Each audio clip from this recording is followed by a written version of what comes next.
Two organizations entrusted by the Chinese mainland and China's Taiwan to handle cross-strait affairs are scheduled to meet in Taipei this Wednesday. They'll be signing two new agreements and negotiating on expanded trade pacts across the straits. Our reporter Wu Guoxiu spoke to an expert in Beijing about what the talks will cover and their impact. It will be the 10th time that leaders of the mainland-based Association for Relations Across the Taiwan Straits and its Taiwan counterpart, Straits Exchange Foundation, will meet to forge new agreements. Two new deals will bring about greater cooperation in monitoring the weather and earthquakes.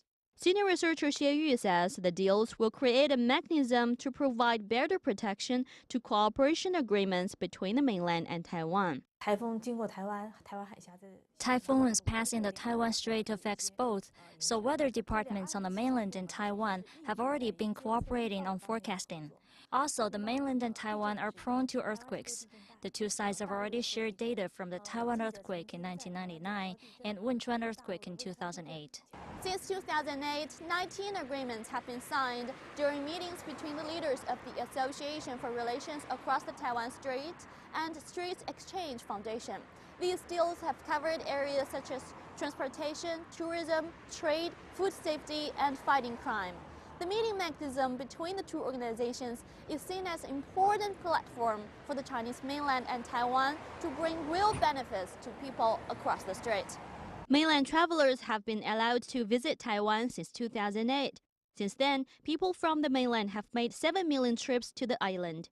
Every week, there are more than 800 direct flights between the mainland and Taiwan. 85 ports now allow direct-to-sea transportation across the strait. Police from the mainland and Taiwan have also joined forces dealing with more than 5,000 people involved in telecom scams. This week, the two organizations are expected to negotiate follow-up agreements to the Economic Cooperation Framework Agreement, which was signed in 2010. The preferential trade agreement aims to reduce tariffs and commercial barriers. However, one of its follow-up agreements on trade and services signed last June have yet to be put into practice. Due to strong objection from the opposition party in Taiwan, the Pact on Service Trade wasn't passed by Taiwan's legislative organization.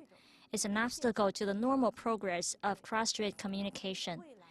Even if there is progress in trade and dispute settlement agreements, we are worried if they also face such hindrances in Taiwan. Still, experts say the millions of journeys being made across the strait each year helps bring people closer. Wu Guoxiu, CCTV, Beijing.